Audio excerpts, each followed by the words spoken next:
You're listening to the Republic Broadcasting Network, because you can handle the truth.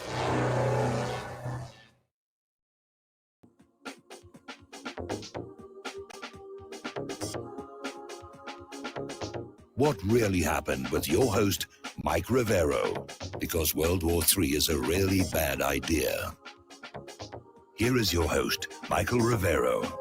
And aloha, America. Welcome to our show today. It is Friday, September 4th, 2020. Thank goodness it's Friday. Thank goodness it's Friday. Thank goodness it's Friday. We've got a lot to talk about today. Mike is in our control room, twiddling the dials, keeping us out of trouble. And this being a Friday, we're going to do news for about half an hour. Then we're going to open the phone lines. And then at hour number 2, the lovely lady Claire will be joining us with her unique perspective on the world. A reminder that on September 9th, our guest on air will be Richard Gage of Architects and Engineers for 9/11 Truth. So we can all look forward to that and see what he has to say. All righty. Now, Michael Forrest Reinl, who appeared to admit to murdering Aaron Danielson on an interview with Vice TV, was shot dead by law enforcement later in the evening as they attempted to arrest him in Lacey, Washington. Apparently, he opened fire with an assault rifle on them. Of course, when you do that with the police, you can expect they are going to shoot back. Now, right now, everybody's trying to make a big deal over the story that appeared in The Atlantic, accusing Donald Trump of referring to World War I dead as losers and suckers. And The Atlantic's article was based on 4 anonymous sources. The Atlantic is trying to justify going to print with these anonymous sources. And this is something that happened a while ago, but of course it's being brought up now ahead of the election.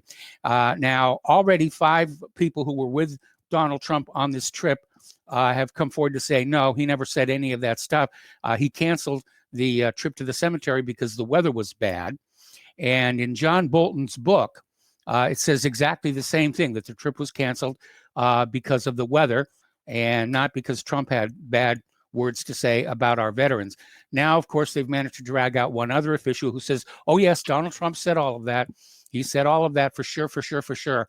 And they're trying to make a big deal about that. I think they're trying to distract away from Nancy Pelosi's incident at the beauty salon. And there's been another embarrassment for Joe Biden. When he was in Kenosha, Wisconsin, his campaign had set up a meeting for community members to ask him questions, but it was derailed after one attendee admitted to being handed a script. Apparently, when she got in there, they handed her a paper and said, this is what you will ask, Joe Biden. And she replied, I'm going to be honest, Mr. Biden, I was told to go off this paper, but I can't. We need the truth, and I am part of the truth. I was born here, raised here. I have to give you the truth of the people. And the truth of the matter is we are heavily angry, not angry as to where people say, oh, they're protesting. There's a difference between a protester and a rioter. It's a reminder that, yeah, Joe Biden's being propped up. Everything is scripted. He can't think on his feet here. Now, back in 2017, the Gateway Pundit exclusively reported that a Secret Service agent was suspended for a week for shoving then Vice President Joe Biden after he cupped his girlfriend's breast while the couple were taking a photo with him. The situation got so heated, a source who was a Secret Service agent at the time said that others had to step in to prevent the agent from hitting the then vice president.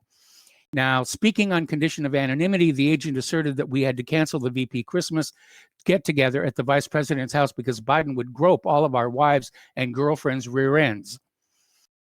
Now, apparently, a Secret Service agent has inadvertently confirmed that this did, in fact, happen. So, of course, we know about Biden's history of inappropriate touching, especially of younger people. Now, Joe Biden came on out making the claim that a black man invented the light bulb, and everybody's taking the task about that, saying, that's utterly ridiculous. But Biden came on out and said, this white guy named Thomas Edison didn't invent the light bulb. It was by a black guy. Well, he's sort of, kind of, maybe correct, but not accurate. The light bulb itself was invented by Thomas Edison, but the innovation used to create a long-lasting light bulb with the carbon filament came from African-American inventor Lewis Latimer. So you may want to keep that in mind here. So Latimer didn't invent the light bulb, but he made it a lot better. Now, Donald Trump is trolling Joe Biden for ignoring the COVID rules and shaking hands when he landed in Wisconsin to meet Jacob Blake's family, and claims there is no enthusiasm for his rival as he jets to Pennsylvania for his own rally. And looking at the videos of the motorcades, that does appear to be the case. Apparently, people were out there waiting in the rain for an hour for the motorcade to come on by. Down in Australia, a news anchor is saying the Democrats are propping up Biden like Weekend at Bernie's. And I've already seen several graphics that have been sent to me, Weekend at Biden's, where they're basically trying to hold him up. And that is exactly what's going on here. Now, more bad news for Joe Biden. A Ukraine judge has ordered Joe Biden to be listed as an alleged perpetrator of crime prosecutors' firing. Now, Democrats jumped the gun by putting all their faith in a so-called whistleblower to give them the opportunity to impeach Donald Trump over his Ukraine phone call. This backfired in a spectacular fashion. It also put presumptive Democratic presidential nominee Joe Biden back in the hot seat. Biden allegedly used his power as vice president to pressure top Ukrainian officials to remove a prosecutor who was investigating Burisma Holdings, a shady gas company that was paying Biden's son, Hunter Biden, around $80,000 a month to sit on the company's board. As a side note, Hunter Biden's experience with energy companies can be written on the back of a postage stamp. So a judge in Viktor Shokin's case has ordered Biden be named as an accused perpetrator of Shokin's firing. Now, Trump has fired back at an incompetent Cuomo in an escalating battle of words, accusing him of having the worst record on death from COVID after the New York governor said he'd need an army to visit state amid defunding warning. Mr. Cuomo, Trump does have an army, just in case you'd forgotten. He also has a Navy, an Air Force, the Marines, Coast Guard, and the Space Force. Now, Kayleigh McEnany came on out commenting about Andrew Cuomo, saying that it's rare you hear a Democrat governor nakedly admitting to failure, which is essentially what Cuomo did. The latest poll in Pennsylvania is tied up 46-46, with President Trump receiving 27% of the black vote over "You Ain't Black" Joe Biden. The polls are definitely tightening all over the U.S., and the Democrats are getting very, very nervous. Of course, they're planning to steal the whole thing with this, mail-in ballots counted after Election Day nonsense. I mean, they're pulling out all the stops. They're getting ready to just get Trump out. Prior to the election, Democratic election officials citing systemic racism will announce hundreds of new polling places to be opened in heavily Democrat urban areas in Democrat-controlled swing states such as North Carolina, Pennsylvania, Michigan, and Wisconsin. Election Day morning, Democrats across the country will refuse to show up at the in-person voting sites in Republican areas, citing COVID-19. And without Democrat poll workers, the polls cannot open. Meanwhile, in heavily Democrat areas, the polls will open on time. Violent demonstrations will break out in suburban areas. Thugs claiming to oppose systemic racism will show up outside suburban polling places to intimidate voters. As Election Day progresses, citing systemic racism, Democrats will file multiple lawsuits to keep the polls in heavily Democrat urban areas open past the statutory closing time. Rather than ask for the same extensions, the befuddled GOP will likely do nothing. Once the polls close and counting begins, President Trump will look like he's ahead, but Democrat election officials across the country will announce unspecified problems counting the ballots, and on and on and on and on and on. They're not even trying to hide the fact that they're going to steal this election. Okay, getting on to the protests here. Tomorrow will mark 100 days of ongoing protest in Portland. And 100 days is way too long. It's 3 months, more than 3 months already. And the city of Portland won't do anything about it. Apparently, a Black Lives Matter activist got charged with 19 felonies for tear gassing police in San Diego. Turns out he's from right here in Indiana. So we were thinking we were being left out of all this stuff, but apparently not. Apparently we have Black Lives Matter protesters somewhere around in this state, probably up to Indianapolis or out in Evansville. Fox News has been showing this video all day long about this car plowing through the crowd of Black Lives Matter supporters in Times Square. Demonstrators in New York City are injured as they protest the death of Daniel Prude, who was suffocated by cops with a spit hood as violence breaks out in Rochester, where it happened. The Rochester mayor has suspended the officers involved in the fatal March arrest of Daniel Prude, who suffocated after cops put a spit hood over his head and pressed his face down until he stopped breathing. Now, he was resuscitated but died in the hospital a week later. The coroner said there was PCP in his bloodstream at the time of his death, or rather, there was PCP in his body, but they're saying it was, in fact, a homicide here. Now, getting on over to the shooting of Deon Kay, the D.C. Metropolitan Police Department has released the body camera footage of the fatal officer-involved shooting of Deon. At approximately 3:51 p.m., uniformed police responded to a call to investigate a man in a vehicle with a gun. When they arrived, they found 4 people in the vehicle. 2 of them fled, including Kay. During the chase, Kay brandished a firearm. At this point, an officer fired one single shot, hitting Kay in the chest. The suspect was transported to the hospital, where he died.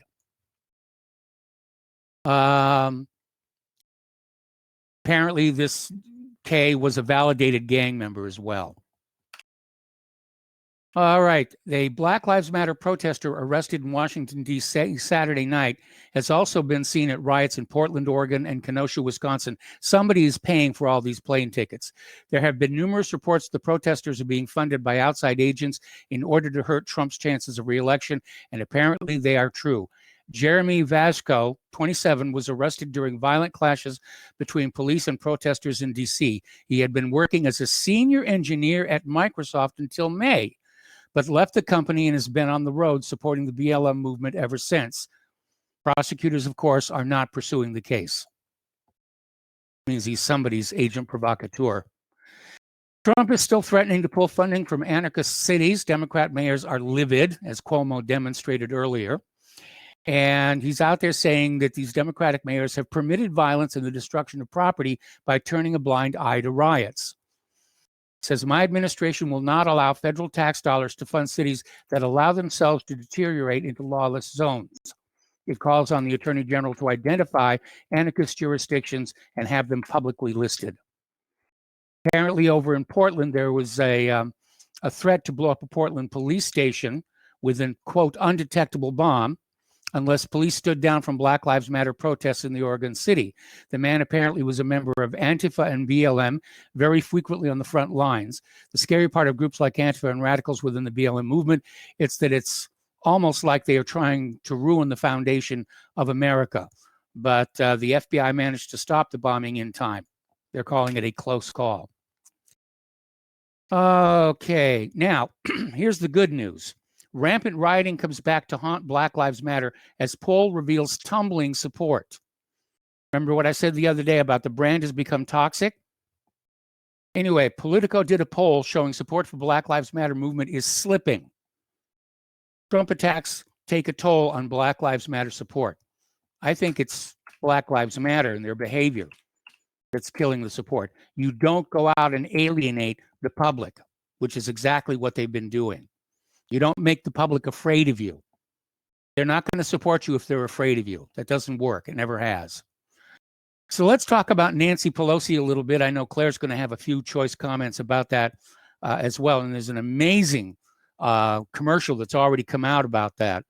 It ends saying, blow them all out of office in November.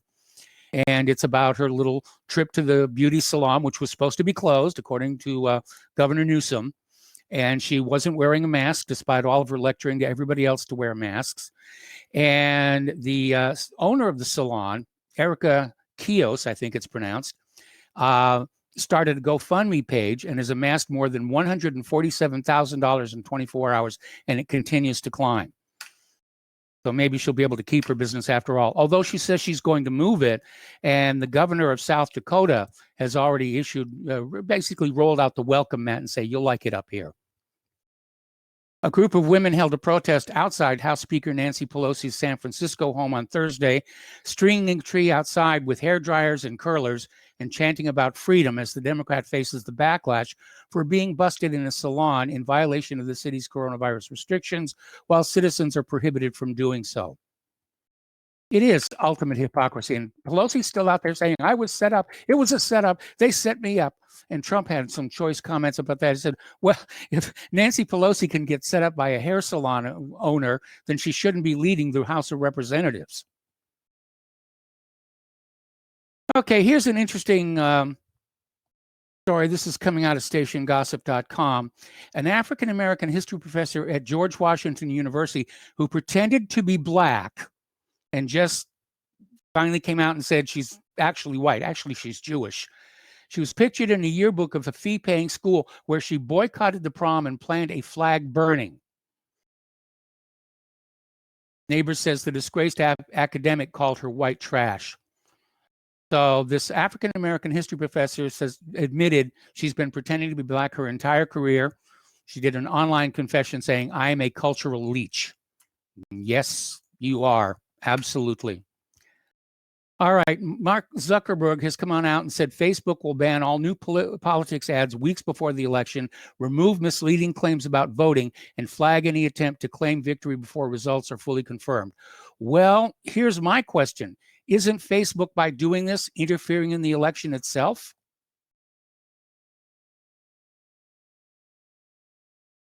Now, Mark Zuckerberg says he personally told Donald Trump his rhetoric is problematic as he launches crackdown on election misinformation and warns against declaring victory prematurely. See, they're all going to this thing where Trump is going to appear to win on election day, and then they're going to come back with, oh, look, we found more of these mail-in ballots stuck in a closet back here. And even though they don't have postmarks or anything else, they must be counted, and they're going to put Biden over the top.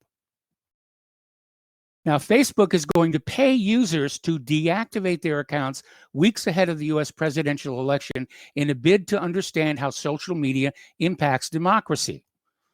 Well, I'm wondering just which users they want to deactivate their accounts. Conservatives?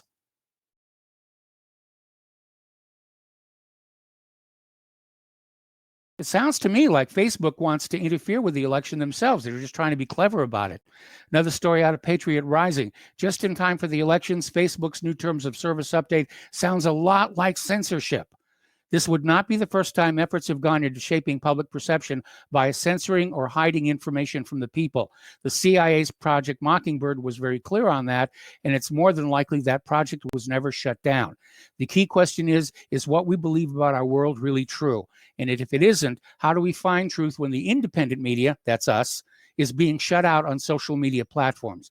Can we truly trust mainstream media for their long-held reputation of poor journalism and deception? And again, going back to that story in The Atlantic, accusing Donald Trump of calling World War I dead losers and suckers. I don't trust The Atlantic. All right, so let's talk a little bit about COVID-19. It has been revealed that the standard tests being used for the U.S. to diagnose COVID-19 cases are far too sensitive, with the vast majority of people, 90%, marked down as being positive, actually turning out to be negative. Top U.S. virologists have been stunned by revelations about the laxity of the COVID testing program.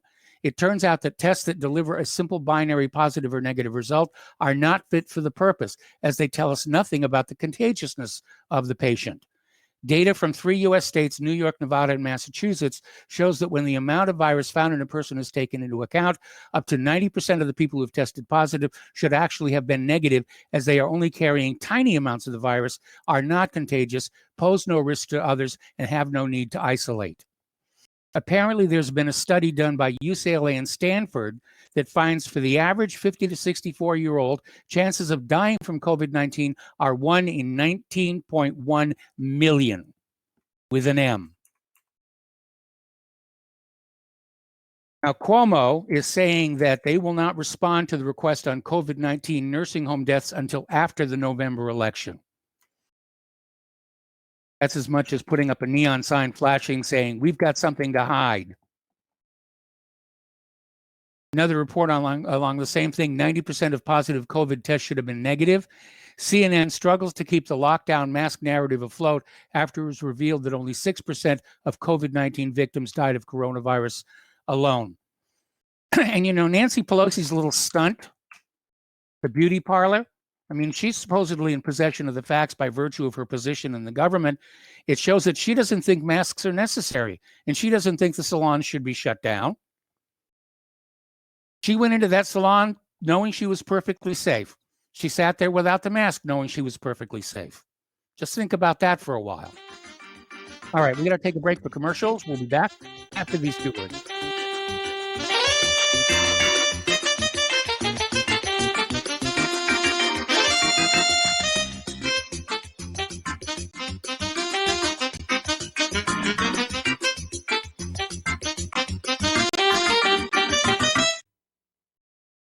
Ladies and gentlemen, J.R. Moore here. We have a special promotion going on at Republic Broadcasting. This is a fundraiser for Republic Broadcasting involving the Energy Cleaner. Mail me a postcard. My address is at my website at thelibertyman.com. We pick a postcard every other Thursday. When your postcard is drawn out, you get to buy an Energy Cleaner for $215 instead of $285, $70 discount. $200 goes to Republic Broadcasting. You also get a 10% discount on my mattress pads. So get those postcards in, put your name, your telephone number, your email address on there, and when your postcard is drawn, you get to get an Energy Cleaner for $215 instead of $285. Mattress pads, 10% off. Help us out at Republic Broadcasting and help yourself to get an Energy Cleaner at a deep discount. It's a win-win situation for everybody. We hope you can get these postcards in soon. Thank you very much. Folks, we're living in a world the likes of which we've never perceived any clearer than we do now. The plan for global governance has been in the works for generations and would have likely been achieved by now, but for the fact that the globalists left open their Achilles heel. With all their tools, Federal Reserve System, fiat currency, no child left behind, and then Common Core education introduced to our schools to dumb us down, vaccines, pharmaceuticals to lobotomize us, GMO foods, insertion of compromised or bought and paid for politicians, judges, mainstream media propaganda, all pieced together like a puzzle designed to ultimately bring the world under submission. But with all their strategy, they forgot one thing: knowledge. And knowledge is power. With knowledge, their bombardment is nullified. Folks, with that, as brilliant and knowledgeable as you've become, among the wisest audience of any radio audience in the world, and you are, I want you to take a moment to reflect and ask yourself, how much of that knowledge did I obtain from Republic Broadcasting Network? How high has my consciousness been raised since I've been a listener? How fast am I now able to discriminate truth from fake news by being a Republic Broadcasting listener? How clear am I now able to see the world since I've been listening to RBN? Ask yourselves those questions, folks. Then ask yourself, what is that knowledge worth to me? Like my morning coffee, how would I survive without it? A voice of truth in a sea of lies. Do we not all need to make sure it survives? Like public broadcasting, we are now finding we can only survive with listener support. Censorship, advertisers being attacked, truth itself being attacked. It's the only way through this. We at Republic Broadcasting humbly ask you to become a supporter. Look at your budget and make a determination of what Republic Broadcasting is worth to you and what you can afford on a monthly basis. Go to republicbroadcasting.org and pledge 20, 30, 40, 50, if possible, 100 a month or more if it's affordable. Click the donate button and become a regular monthly donor. Assure both us and yourself that Republic Broadcasting truth will continue to flow like that morning coffee. The network thanks you. We the people, in order to form a more perfect union, establish justice, ensure domestic tranquility, provide for the common defense, promote the general welfare, and secure the blessings of liberty. Ourselves. Welcome back to our show here, and a friendly reminder and nudge in the shoulder that Republic Broadcasting is in the middle of a perpetual fundraiser.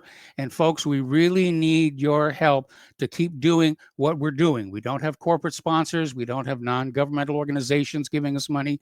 We don't have any conservative billionaires out there who are helping us get the truth out to the American people. We rely on you, and it does cost a certain amount of revenue to keep Republic Broadcasting on the air. There are hosting costs, electric bills, telephone bills, rents, and we have to constantly be replacing and upgrading equipment in order to keep the best possible broadcast going out to you.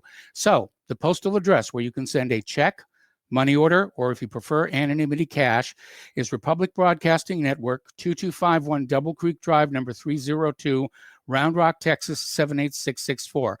The phone number where you can make a credit or debit card donation is 800-724-2719, extension 3.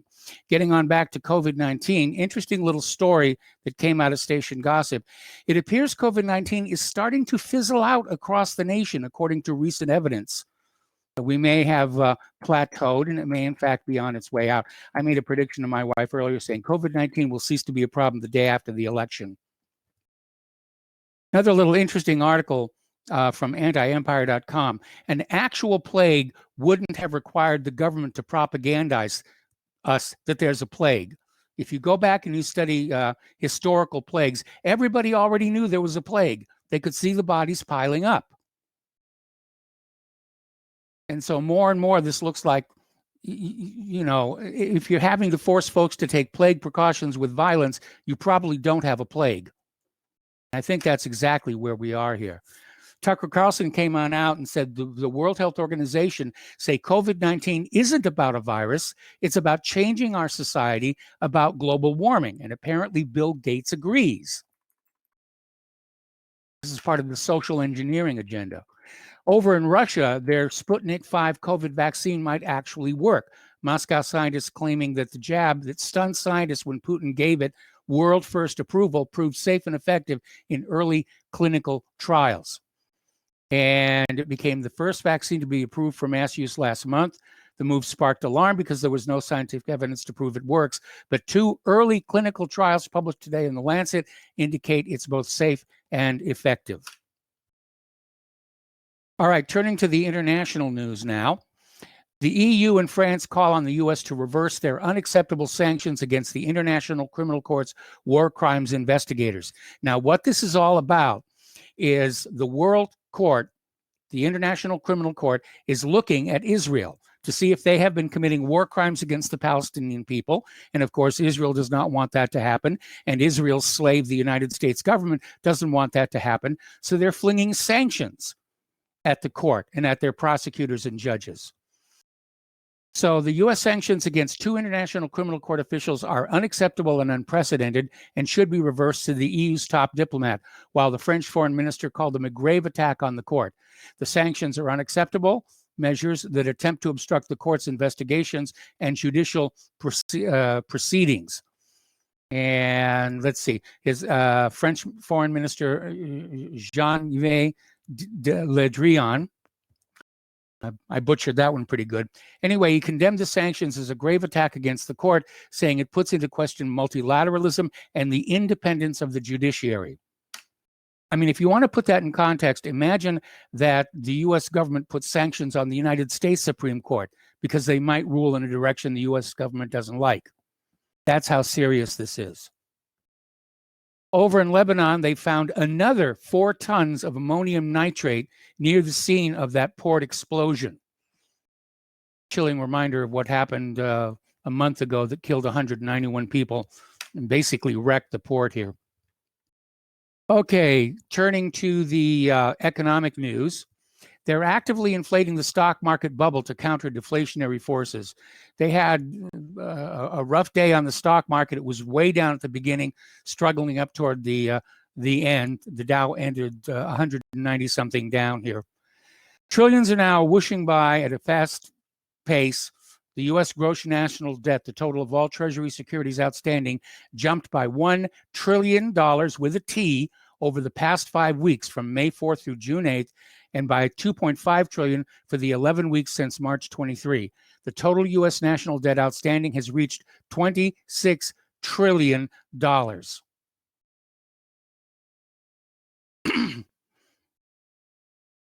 Now, the unemployment numbers are out, and they're saying unemployment is at 8.4%. Conceding for the moment that that might be an accurate number, it's kind of illustrative to watch the reactions to it, because the Republicans are saying, well, see, the economy is starting to improve. We're starting to get back from the COVID economic takedown. And the Democrats, especially Biden, are out there saying, well, it's not good enough. It should be more. And Trump is a failure because it's not higher employment. All right, we got to take another break for commercials. We'll be back after these few words. We're going to go ahead and open the phone lines now. We'll be right back.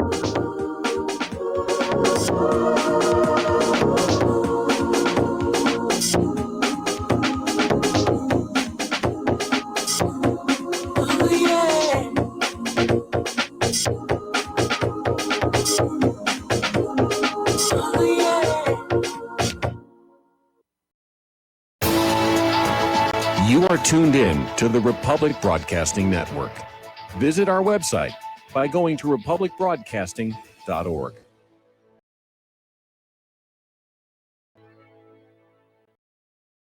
Homeowners, if your lender has gone out of business or sold your transaction to another lender or servicer, you may be the victim of a wrongful foreclosure, resulting in the loss of your home. If you've already lost your home, are in foreclosure, or even in good standing, you can challenge the mortgage transaction's illegal issue, and your property can be restored to you, and your foreclosure can be stopped or reversed, and the mortgage transaction declared unenforceable. State laws, U.S. title codes, the Uniform Commercial Codes, and U.S. Supreme Court rulings have upheld that defective mortgage documentations can reverse or stop foreclosures and enforce property title claims in favor of the homeowner. We are having successes in stopping the process of foreclosure, the enforcement of the foreclosure judgments, the sale of property, and evictions after the sale. We are not attorneys, and we don't give legal advice. We are a professional team of legal researchers, providing forensic mortgage audits and expert witnesses. We have the knowledge to produce the evidence and enforce laws regarding your legal issues. We've been in business for 12 years without a complaint. Consultations are free, and we provide a free title search to confirm if your mortgage has legal defects. Please call 855-253-3748. 855, keep it today. Hello, I'm Dr. Leonard Horowitz. I was right 30 years ago in warning the world about threatening lab virus outbreaks, AIDS, and Ebola. I was right 20 years ago when FBI Director Robert Mueller made me a suspect in the anthrax mailings because I warned the Bureau before the CIA's biocrime and Cipro sales psyops happened. I was right about COVID-19 being an AIDS-laced mutagen planned to resurge this fall to excuse officials' profitable depopulation globalization agendas. And I was right about the only safeguards being antioxidants and holy spiritual sustenance. Vitamin C, D, zinc, chlorophyll, oxygen, and oxysilver especially transmits the frequency resonance to neutralize the expanded function bioweapon. Oxysilver is a double superconductor of the healing power of love. It is the first nutraceutical invented to amplify prayer power and the faithful, loving intention of your heart. Buy, try, and stockpile Oxysilver through healthyworldstore.com. Hey, honey, I'm home. I grabbed the newspaper on the way home. Look at all the news today. The newspaper? Don't you know that all you're going to get in the newspaper is propaganda, twisted news, and false information? Honey, this is a national newspaper. It has to be true. Ha! For some reason, a majority of the population believe anything the mainstream media tells them. The newspaper does not give out the important attention on what's happening to this country and news that affects our daily lives. Say, does that newspaper mention anything about the North American Union? No, not that I can see. I didn't think so. You need to go to www.newswithviews.com, where truth is more important than political correctness. That's www.newswithviews.com. Hey, don't throw that away. We can use that in the birdcage. Okay, move over. Let me start reading newswithviews.com. The truth? Read all about it at newswithviews.com. Newswithviews.com, where reality shatters illusion. When all this twisted steel was swept away, did these remaining holes reveal what really happened? What really happened? And welcome back to our show here. And the Hey, phone man, lines are open. Slattery here with an important 800 message that is pertinent to anyone who shops for groceries, eats Okay. food, or just has an inquisitive mind like myself. What I'm about to There we go. All right. The phone lines are open, 800-313-9443. And Natural News, this story just now came in. Apparently, Natural News says that the Ford Foundation is actively funding Black Lives Matter and Antifa terrorism across America, and that the Ford Foundation is linked both to Joe Biden and Kamala Harris. So it's all just another psyop here. Okay, getting on back to other news here. The economic news. China to gradually sell 20% of its U.S. Treasury holdings, may dump it all in case of a military conflict.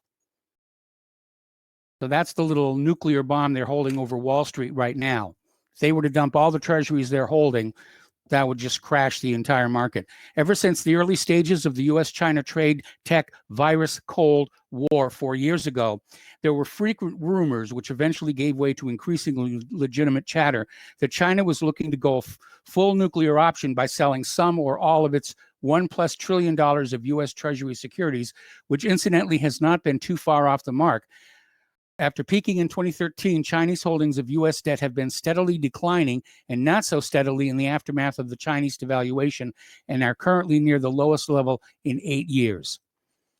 Out in California, they're too broke to pay their pensions, but now they're looking at paying reparations to Black people who were never slaves.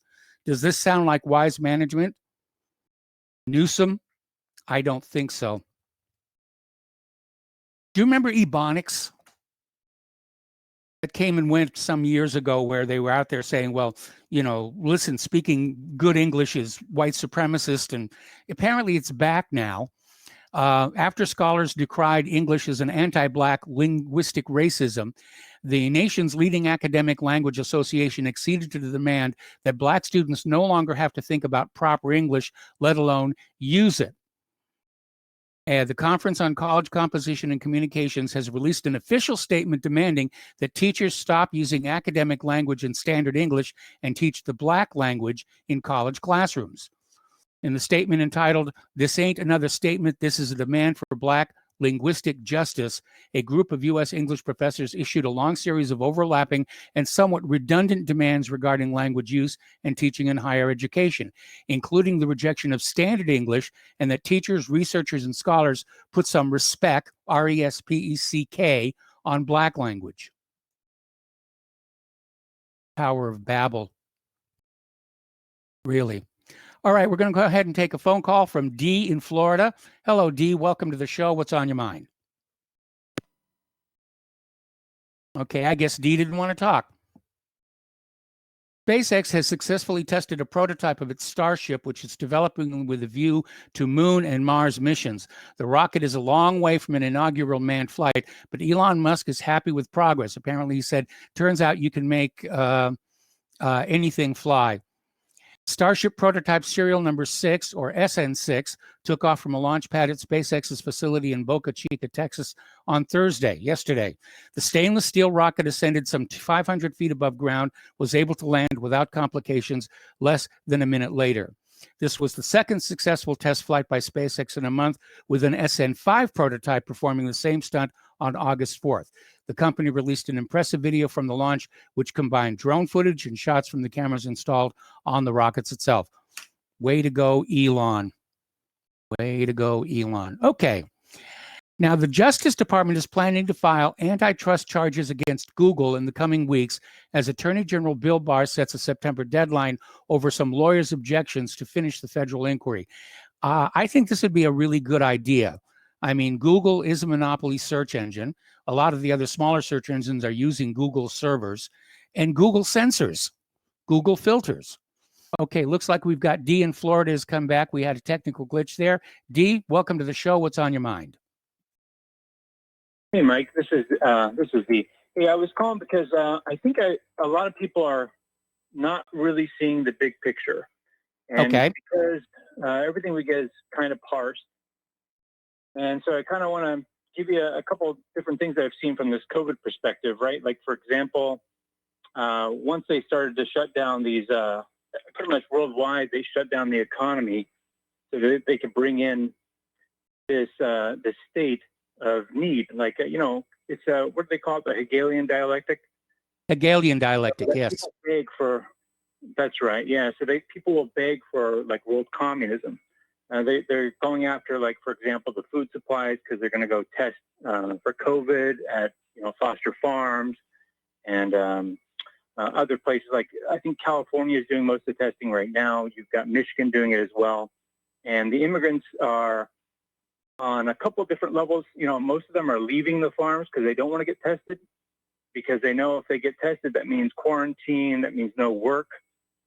And so they're basically going after the food supply. And this is another thing that communists do, is they go after the food supply. They did that in China. They did that in Russia. And so you can see what they're doing, and they've demoralized our men as well.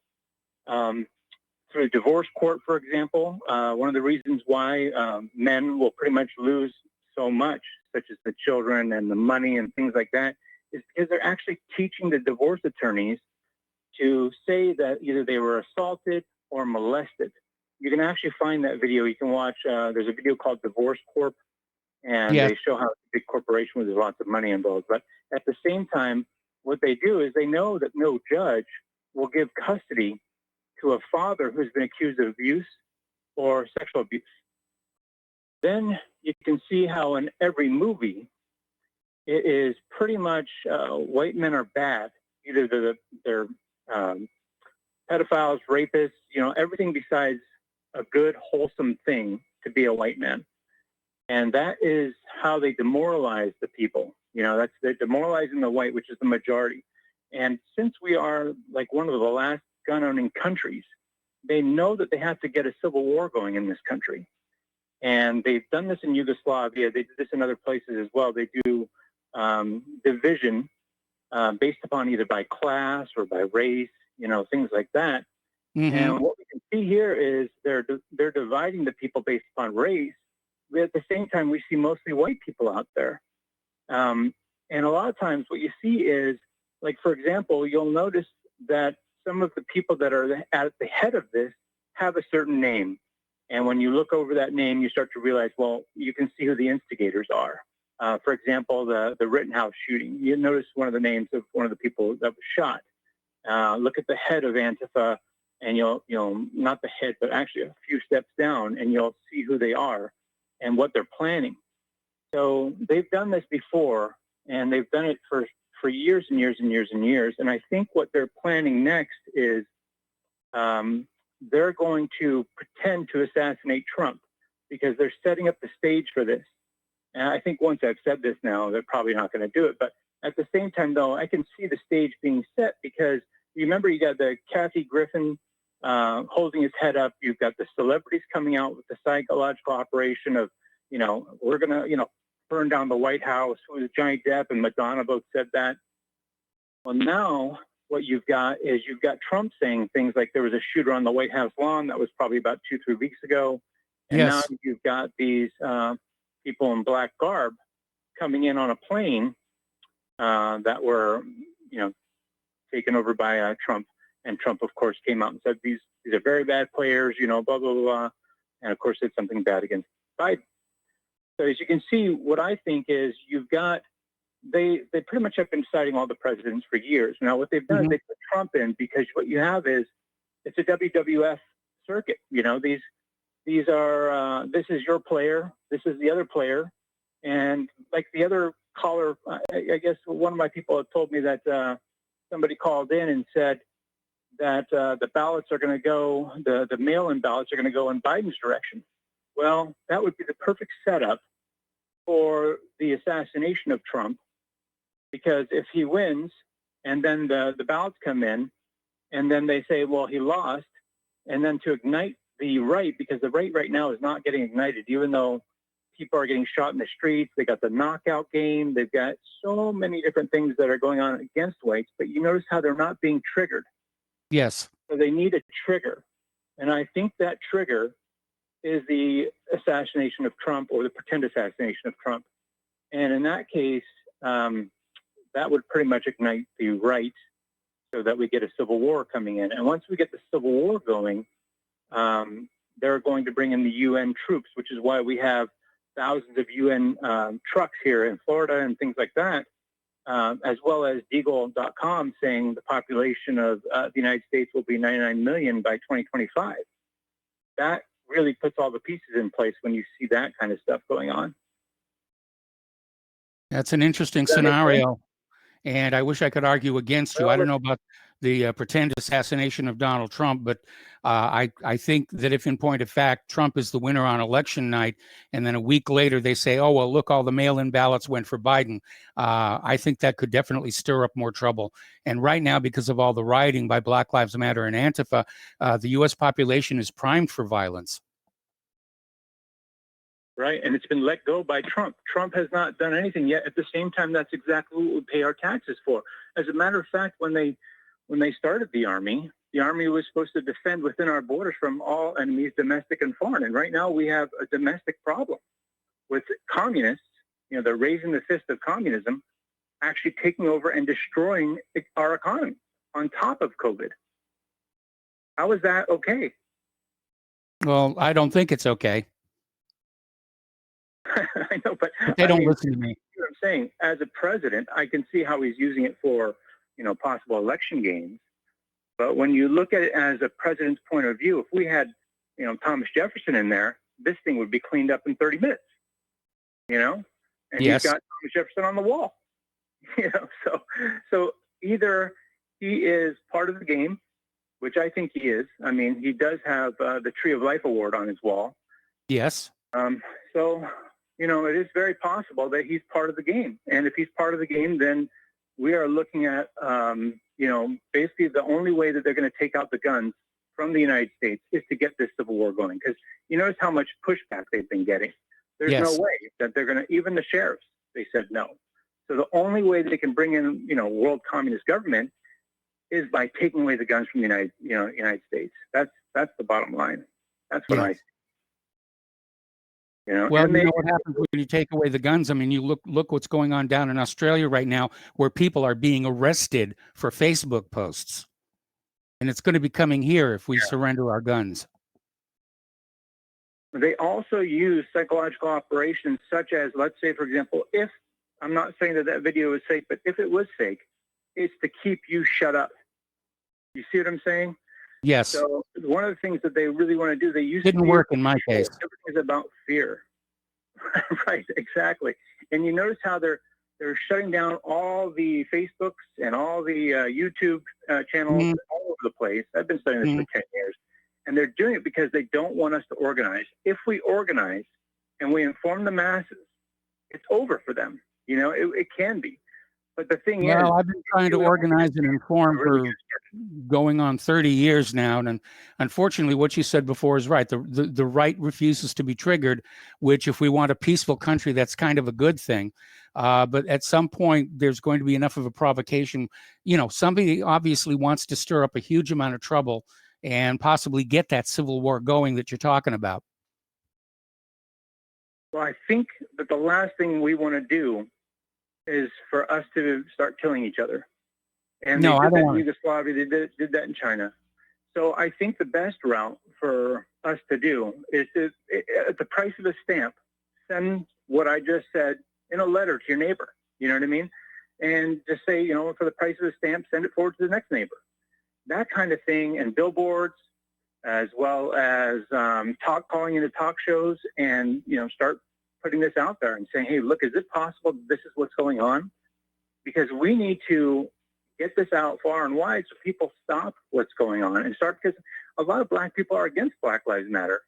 Yes. So if we get the masses getting, rallied up and saying, enough with this COVID stuff, get the heck out of here. We know who's behind all this. It's time to get out of our country and stop messing with us. Then maybe we have a chance. But we have to be not afraid and not so complacent. I know we're entertained by our televisions and what's going on in the news, but if we don't take steps, there's going to be, I don't want to see us down to 99 million people like Deagle.com. Deagle is a military arms website. So why are they putting up our population being at 99 million by 2025? That's not good. No. Anyway, so good luck to everybody out there. I hope you're all prepared, but I think you got about maybe 6 more months to a year tops. No, I think it's really going to start coming apart after the election if they pull that stunt with the mail-in ballots. Anyway, Dee, thank you very much for the phone call and the warning. We're going to switch over to Paul in New Jersey. Hello, Paul. Welcome to the show. What's on your mind? Hello, Michael. Michael, I hope John Stadmiller is going to be able to do something to calm Jamie Kelso down tonight, because the fact of the matter is his head's got to be exploding from the article in The Atlantic by Yes. Jeffrey Goldberg titled Trump, Americans Who Died in War Are Losers and Suckers. Now, listen, I'm going to tell you, if he's really thinking that behind the scenes, I like it, because I think a lot of that myself when I Yes. look back into the what happened in the 20th century, all the unnecessary deaths, all the unnecessary wars. I find it interesting that it's, here it sounds clearly Jewish with a name like Goldberg, that Jeffrey Goldberg is basically got to uphold our World War I and II narratives, which is you got to fight the Germans, you got to fight the Germans, you got to fight the Germans. And whenever we fight the Germans, that's clearly the best thing we could ever do, the most patriotic thing an American has ever done. And what's ironic about this is I doubt Jeffrey Goldberg was in the military, and I always don't, and I don't like people who are chicken hawks. I've said on your show, I'm a dove. I'm always been a dove. I live a dove, and I talk like a dove. I look at the World War I and II, and all I saw was a genocide of European people. That's all I see. Complete waste. It achieved no objective whatsoever. Just to cull the European population of some of their finest, best people. And so I think it's ironic that here Jeffrey Goldberg, again, he's the champion of warfare. Okay, Paul, I'm going to have to put you on hold. Sure. Hold that thought. I'm going to come right back to you after these words from our sponsors. We should be hearing music. Okay, I guess we're going to... all right, Paul, keep on going. I guess we're going to miss this last commercial break. Go ahead. But it seems like it's what Pat Buchanan said in the 90s that got him in trouble, the amen corner. Yes. You got a bunch of chicken hawk Jews like this Goldberg, because it's proven Jews are about 2%, 3% of the population. They make up less than 0.5% of U.S. servicemen.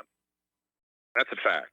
Mm-hmm. So here you're going to have a guy who doesn't serve in the military. Not that I'm saying you have to, but he's the one egging on wars and justifying World War II. And so I think it's a very healthy thing that Donald Trump is looking back on World War I and being skeptical of it and saying, how did we benefit from it? What good was it? And I just hope that Donald Trump will take the next step from that, because if he's already thinking about that, about World War I have a feeling he's thinking about it in World War II, because really there was only not much of a difference between both wars except just even greater carnage and unnecessary carnage. And so for me, I'm loving what Donald Trump's saying. I think it's truthful. I think we need to re-examine this failed foreign policy of the past 100 years of American interventionism. And hats off to Donald Trump also, because he really hasn't done that much military adventurism or interventionism, any of that. I wish he would close the bases overseas. I guess he can't or isn't going to. But nonetheless, he's been rather dovish, which I see as, like consistent. In other words, a consistent chicken, right, is at least got a consistently chicken foreign policy. And that's why hats off to Donald Trump. But with a guy like Jamie Kelso, who says, you can't, if you re-examine World War II, you're a Hitler lover, right? He's going to have a real problem with this. And so good luck to him tonight, Jamie. All right. And maybe you can consider, some pharmaceuticals for your issue. On that note, thank you. All right. We're going to switch over to Joe in Nome. Hello, Joe. Welcome to the show. What's on your mind? Yeah, this is kind of a mishmash between Emmanuel Velikovsky and Common Core. Okay. I'm a chronic, mnemonic, supersonic, Teutonic, ebonic, hooked on phonics, and I'm on it like comet vomit. Okay. Speaking of comets. Yes. You've heard of Emmanuel Velikovsky, right? Oh, of course. Worlds in Collision. Ages in Chaos, and Yeah. so on. It was a trilogy.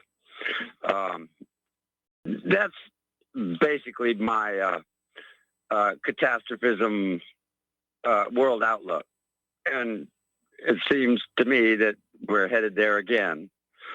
That, well, anyway, there's probably people that know that. Mm-hmm. So I got a couple of quotes. Okay, real quick. You've heard of, well, yeah, Samuel Clemens. I don't know if he said this or not. It's easier to fool the people than to convince the people they've been fooled. Have you I've ever heard the that quote? I'm not sure if that's Samuel Clemens, Mark Twain, or not. Well, a good friend of Samuel Clemens was Ambrose Bierce. He was published under the Devil's Dictionary. Yes. Have you ever heard? Oh, yeah. Okay. Well, here's a quote from the Devil's Dictionary, and it illustrates my cynicism about all of this business. Patriotism, combustible rubbish, ready to the torch of anyone ambitious to illuminate his name. Yes. Now, Ambrose Bierce was pretty famous in his day. He even got a cameo in that movie Dusk Till Dawn. Mm-hmm. In the very beginning. Of course, some actor played his part, but at any rate. Well, that's not a cameo. Okay, whatever you call it. I mean, I published that on my first website back in the 90s. Charles Horry Fort was another of my favorites. But speaking of genetic studies, yes, the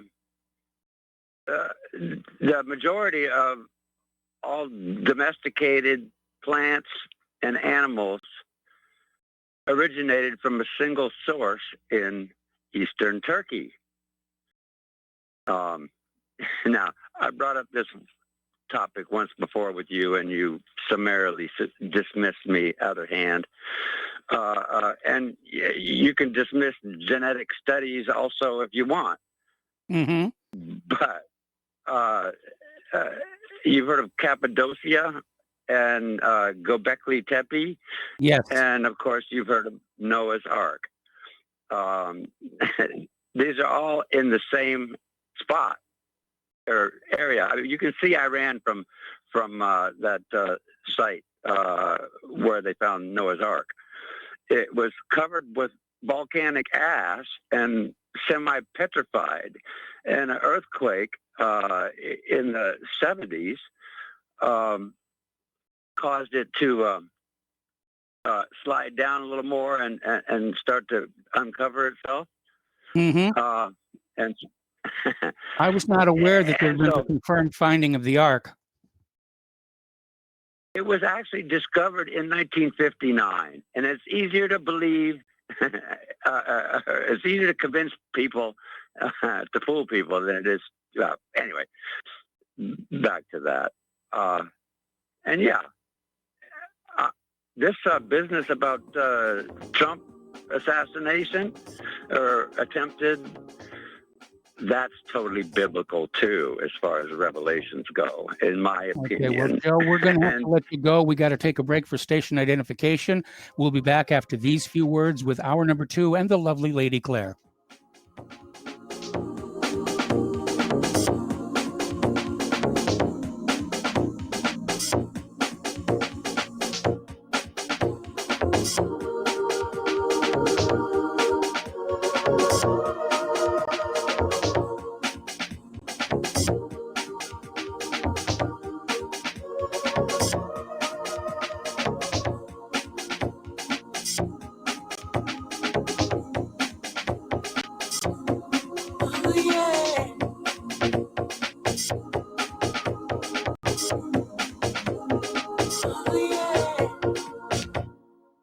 Hear ye, ConstitutionOnTrial.com presents the most important question for our generation. Is the United States Constitution biblical? Witness the prosecution and defense of the United States Constitution on trial, live and unscripted at the Maranatha Retreat Center in Everton, Missouri, and streamed live on YouTube. For the prosecution, Ted Weiland, pastor, Bible teacher, and author of Bible Law versus the United States Constitution, The Christian Perspective. Versus for the defense, Brent Allen Winters, a practicing lawyer and author of Excellence of Common Law in Light of History, Nature, and Scripture. Is the United States Constitution biblical? Live and unscripted at the Maranatha Retreat Center in Everton, Missouri, and live streamed on YouTube. Saturday, September 19th from 6:30 till 9:30 p.m. Come one, come all. This most important event is free to attend and streamed live on YouTube. Go to ConstitutionOnTrial.com. You're listening to Republic Broadcasting Network because you can handle the truth.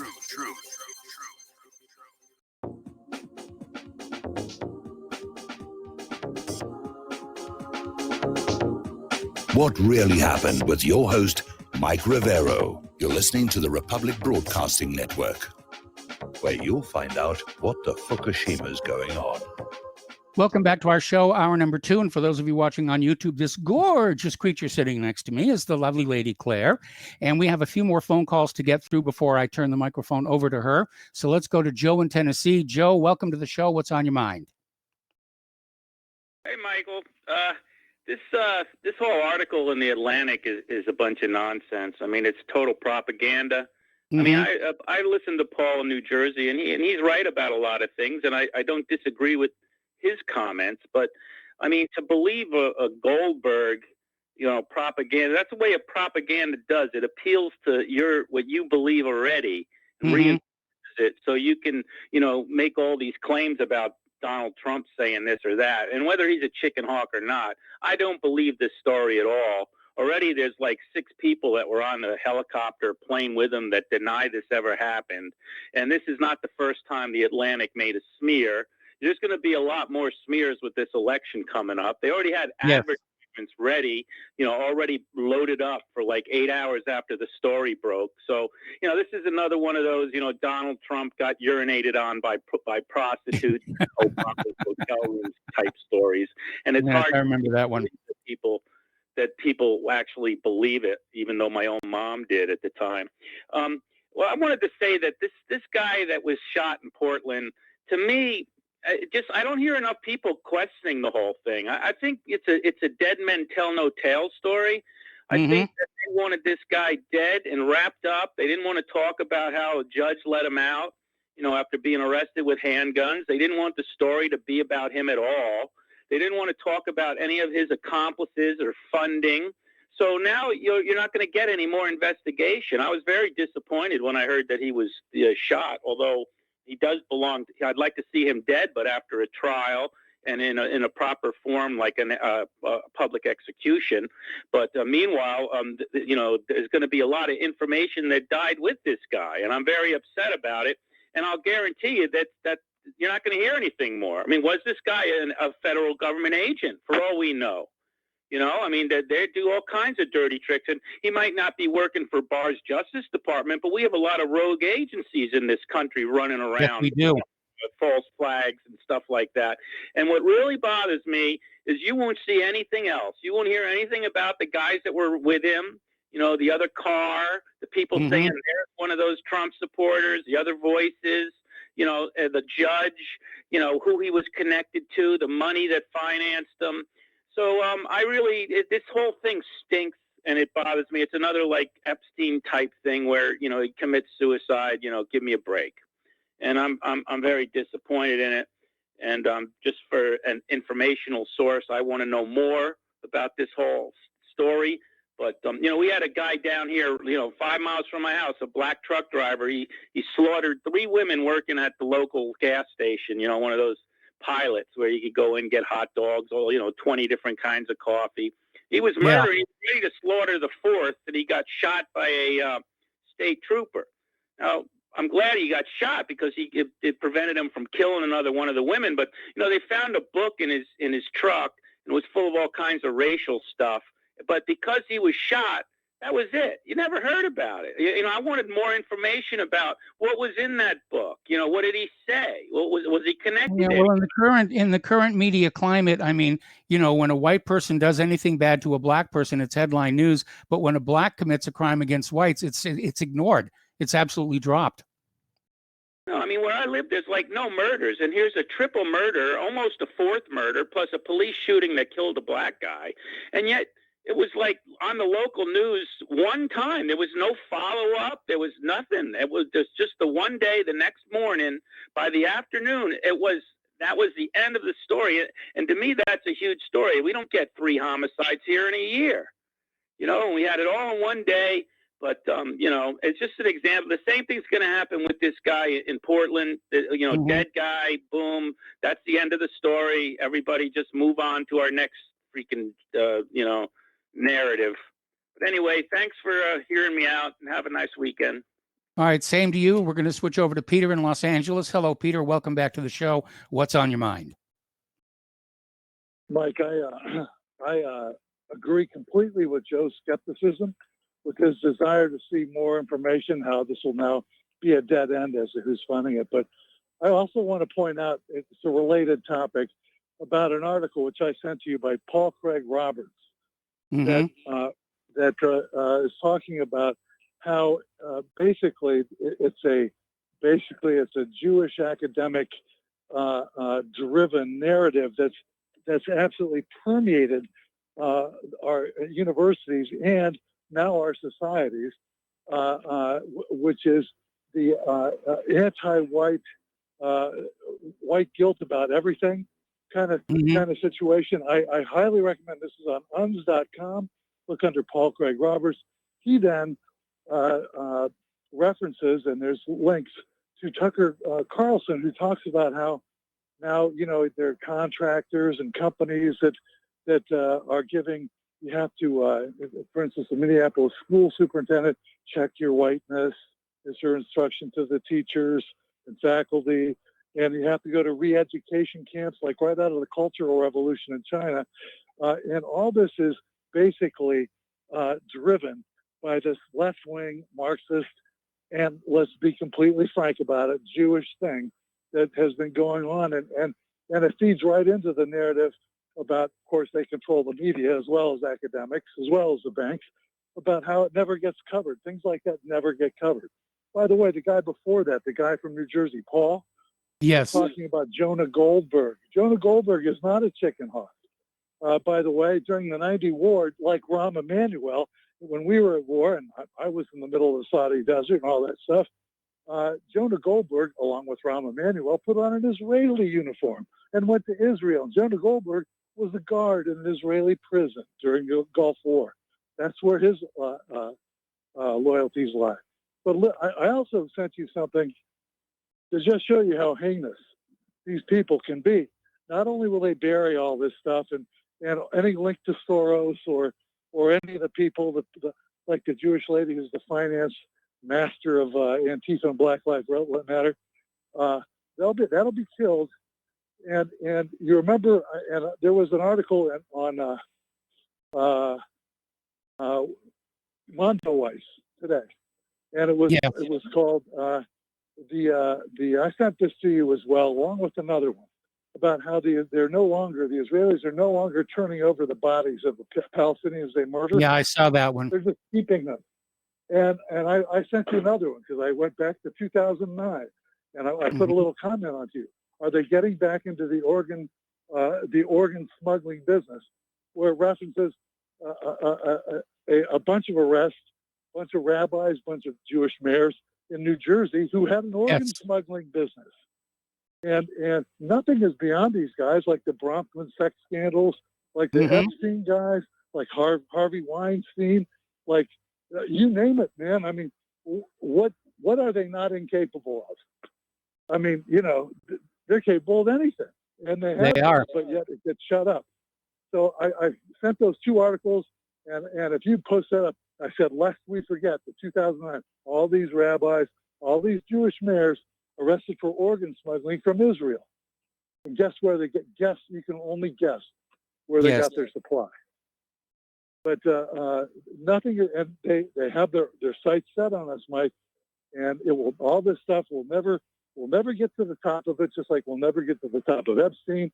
You know, all the billionaires, the MAGA billionaires like Les Wexner and Steven Spielberg, for that matter, and all these people who funded this, or the Bronfman thing, which has been completely hushed up, or what have you. You know, nobody hears about Harvey Weinstein anymore, but there we go, man. All those things are pretty much killed, but we won't be able to hear about this Antifa murderer and how he got from city to city, as you said, and supported himself. And by the way, there was a picture of this encampment that Antifa had in Portland. All the tents are the same, like they were issued. Yes. Like they were like issued from the Soros Supply Depot. They're all blue. They all look alike. And there they are. They're set up there with their nice little George Soros tents and their all that stuff. But all this is related. But I'm telling you, all of this is weaponized not only against Trump, it's against white people. And that other guy was right earlier, saying that that's what their whole strategy is about. They know we have to, that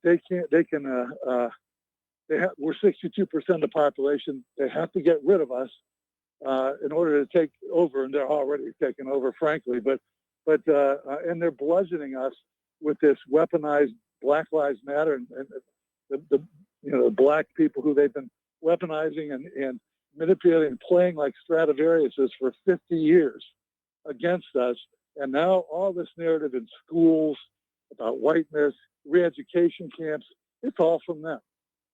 Let's be totally honest. It's all from them. What are we going to do about it? What is your suggestion? Well, the first step, if it were me, of course, Trump is also bought and paid for by these guys.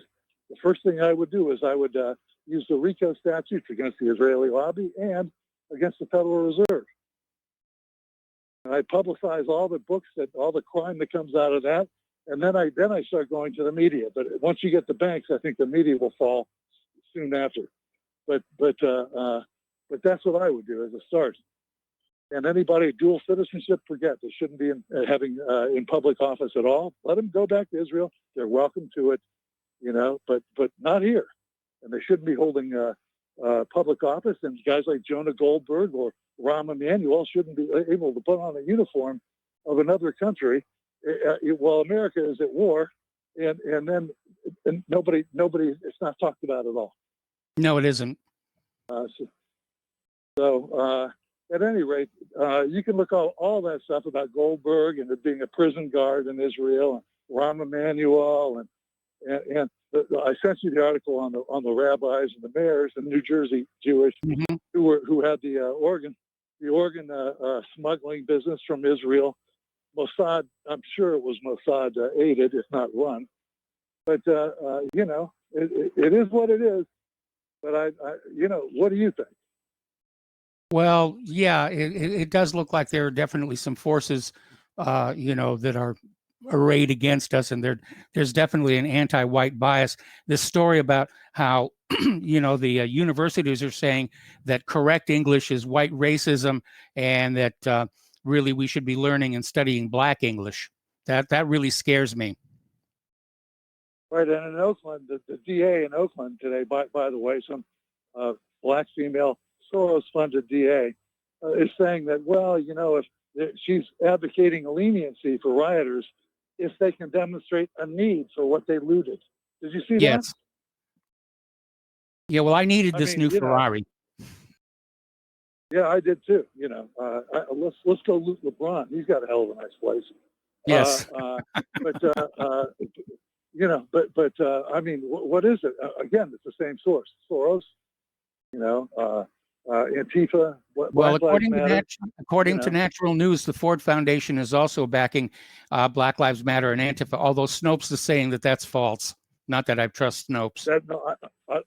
I will tell you that following the Ford Foundation as I have, I find it no surprise at all that they're backing those people. Yep. I find it no surprise they're backing Antifa. They're riddled and they're run by basically Zionist Jews. So, you know, even the Ford Foundation, which, you know, Ford was basically called it like he saw it and saw what he said was an international Jewish conspiracy in the 20s. And he was right. It's still there. It's worse than ever. But they've even taken over that organization. So, you know, it is what it is, Mike. But I know you got other callers, and I want to hear Claire. Hi, Claire. Happy Labor Day, guys. Thank you. Thank you so much. Okay, well, thank you for the full call, Peter. We're going to take 2 more calls, and then we're going to get back to the lovely lady, Claire. So let's go to Pat in Fort Worth. Hello, Pat. Welcome to the show. What's on your mind? I think I forgot what I was talking about. Oh, well, thank you for the call, then. Well, people were worried about the election, okay? What they need to know is that they can volunteer to be a poll watcher, and you can watch what they do inside. You can watch what they do outside, and you can even go and see them count the ballots. See, if we don't vote or we don't participate in it, we don't have a right to say anything, ever. I don't know that poll watchers are allowed to watch the counting of the ballots. In fact, I've heard stories before where poll watchers who have attempted to watch the counting were arrested. Check with each state.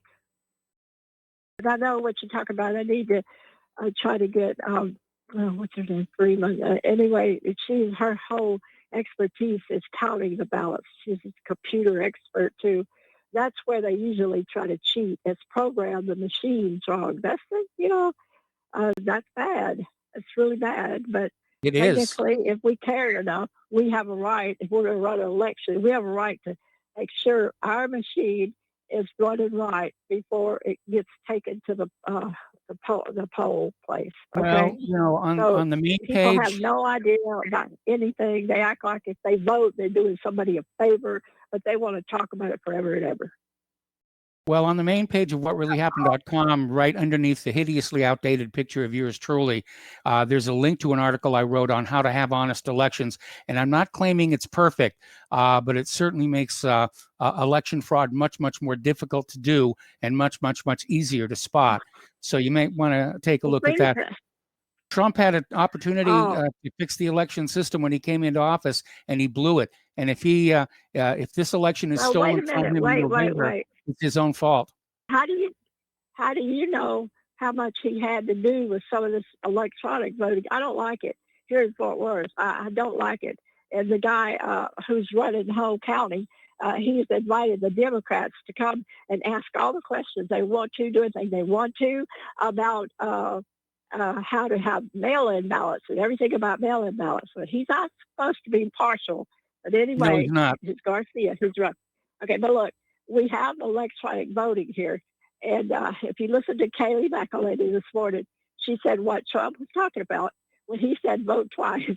He means when you go to vote and they haven't registered that you've already voted one way or another, then vote again. And so they tried to make a big deal out of that. But I found that out when I hadn't even voted once the last election. Before the last one, I went and I said, where's the judge I'm supposed to be allowed to vote for? They said, they looked back and they said, you didn't vote before, you can't do it. So with electronic, they know what you've done already. So you can't go from poll to poll. You can't do all this anymore. So there may be a little bit of something to the electronic voting. They really know what you've done, probably know how you voted, but if we're ashamed of it, what can we say? It's supposed to be a secret ballot. It's always been a secret ballot. And I never did like electronic voting. I like the written things sticking there. And what can I say? But I agree. just think that I've run elections before, and I have 448 machines. My machine found out that every one of them were programmed wrong, and they had to totally recount everything that night. Talk about some rhinos were really mad. They were the maddest because they didn't vote straight Republican or Democrat. But Texas has taken that out. You can't vote straight party anymore. You just got to go along and check each one or don't vote at all for them. But anyway, I just thought I'd throw that in because we need all the poll watchers we can get now. Plus the other thing, they're even having trouble to even run the polls. Yeah, people don't, and they get paid. probably about $12 an hour. I just sit there on your rear end if I do it. It's not that hard. Okay. Okay. They're having trouble getting it. All right. I just thought I'd throw that out. I'm tired of hearing about there's nothing we could do. Yeah, we can. Okay. All right, you. Pat. Thank you very much here. And we're going to be coming up here on a commercial break real soon, I hope. And so we're going to hold off. We've got a couple more callers waiting on the line. I do want to get to the lovely lady, Claire. I understand you have a few choice comments about Nancy Pelosi. Yes. Nancy Pelosi and Blowout Gate. Blowout Gate. That's a good name for it. I think that she has earned for herself another title, and no one did this to her. She has become the quintessential Karen of Congress. And on that thought, we're going to take a break to commercial. You're welcome. You can use it. And we'll be right back.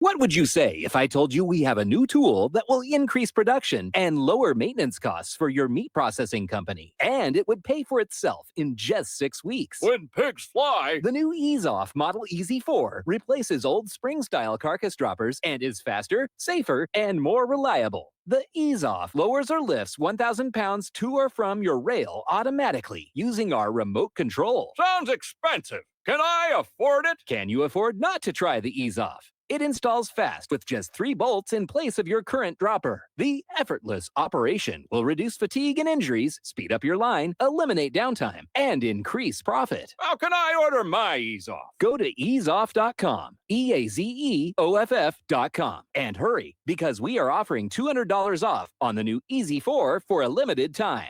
Easeoff.com. We make pigs fly. Cows too. EaseOff LLC, Summersville, Missouri, 417-932-6419.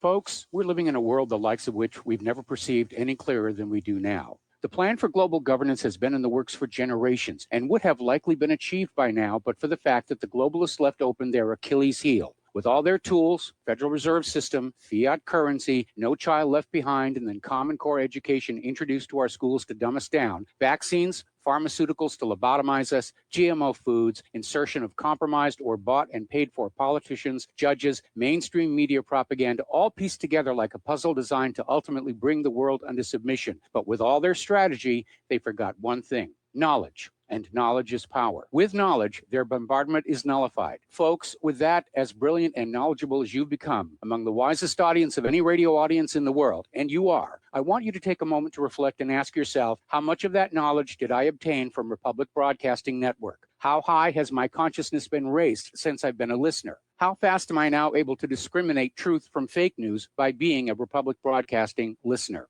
How clear am I now able to see the world since I've been listening to RBN? Ask yourselves those questions, folks. Then ask yourself, what is that knowledge worth to me? Like my morning coffee, how would I survive without it? A voice of truth in a sea of lies. Do we not all need to make sure it survives? Like public broadcasting, we are now finding we can only survive with listener support. Censorship, advertisers being attacked, truth itself being attacked. It's the only way through this. We at Republic Broadcasting humbly ask you to become a supporter. Look at your budget and make a determination of what Republic Broadcasting is worth to you and what you can afford on a monthly basis.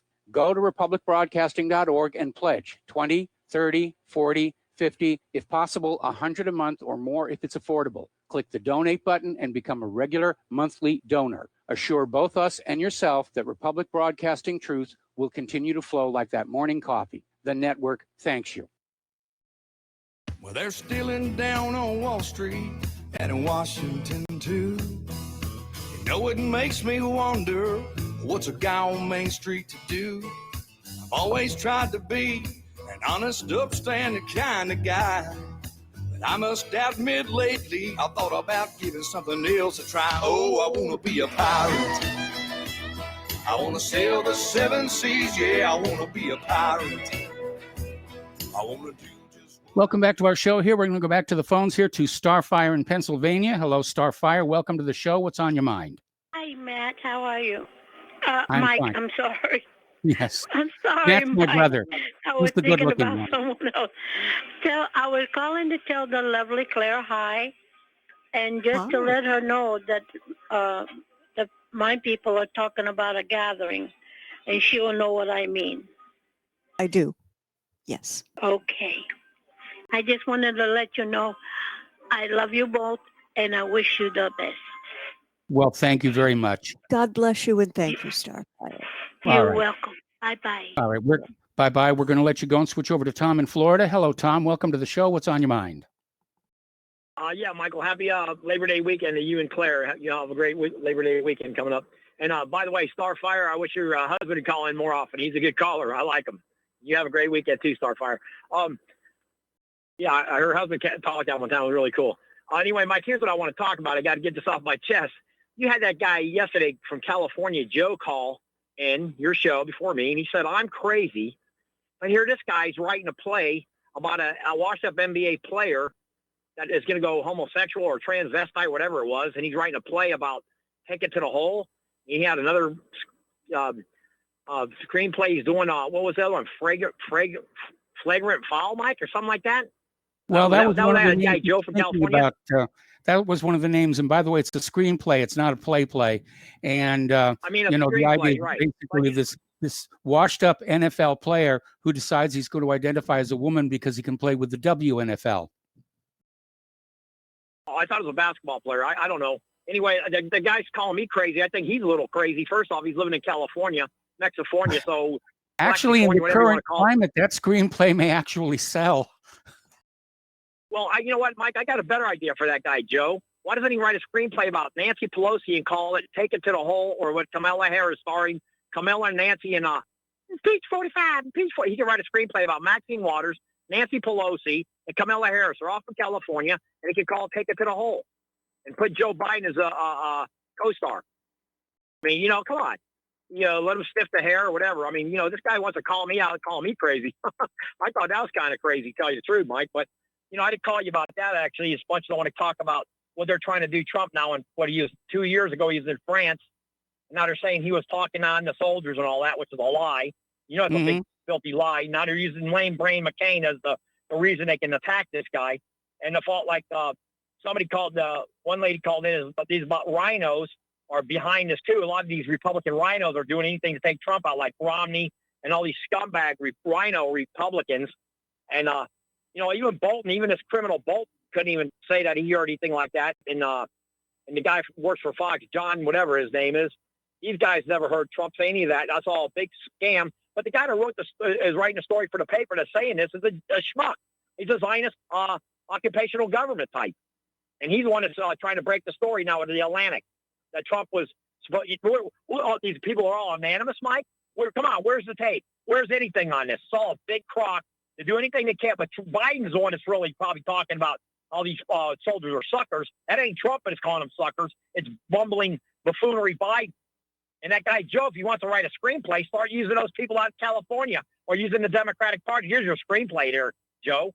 Not about a washed-up NBA or NFL football player. What kind of nonsense is that? I'll tell you what he can write a story about if he's going to use basketball. He can get why don't we have a midget league, Mike? So we can all watch. I know, listen, I'll be a season ticket holder for a midget basketball league. As long as they're under 4 foot and they put the basket up at, say 5.5 foot, 6 foot, I'll be a season ticket holder. I'll pay $1,000 for a season to watch a bunch of midgets play basketball. I think it'd be fantastic. I put the NBA right out of business. I think the NBA would be kicked right out to the curb. You know, they'd be like a tumbleweed. They roll up, dry up, and blow away. That's what I think would happen to them. Well, actually, right now, the NBA is in serious trouble because they've been doing so much politics, the fans are turned off. The fans don't want to go to games to have politics shoved to them. They want to go to the games to see that ball go through that basket. No, I agree, Mike, and that's why I'm saying the midget basketball league would take off like wildfire. It'd be like a wildfire. But, you know, Mike, getting back to Pigs Pelosi, did you hear now that Trump, I think Trump did something brilliant. He told the lady who owns that beauty salon to run against her. I think she could beat Pelosi. And now, what is it, 700 people were in front of Pelosi's house today, beauty salon owners were in front of her house protesting. Did you hear about that? Yeah, they hung hair dryers and curlers in the tree. Yeah, I think that's wonderful. I think Trump did a great thing there by telling that lady in that beauty salon to run against Pelosi. And I believe she could beat Pelosi. I think the little piglet would get kicked out. She'd be turned into bacon if this lady were run against her. You know, these Democrats, all they are is filthy, hypocritical, nonsensical, bumbling liars. And their buffoonery that they get away with is unheard of with all these major news networks. And every one of them is controlled by a bunch of, I don't know what you call them, like Kabbalah reading rascals. That's all I can call them, rascals. They're little rascals. And they're getting away with all this filth. But, you know, that guy, Joe, you know, yeah, you know, I am crazy, I guess. You can call me wild thing. I don't care what you call me. But I am what I am. And you know what? I just tell the truth, the whole truth, and nothing but the truth, so help me God. If people don't like it, well, you know what? They can lump it. All right, Tom, we're going to have to let you go. We got to take another break for commercials. Okay, We've got guys, one more call. We've got one more caller waiting after the commercial break, and then we're going to turn the mic over to the Lady Claire.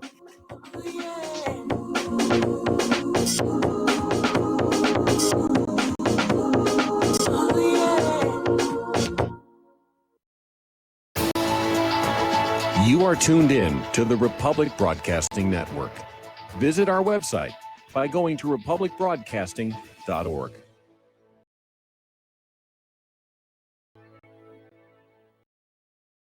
Extend your life with Extendovite. Extendovite really works. Here are some reviews from Amazon.com. Nikki, great product. Have to try it for a few months to see results.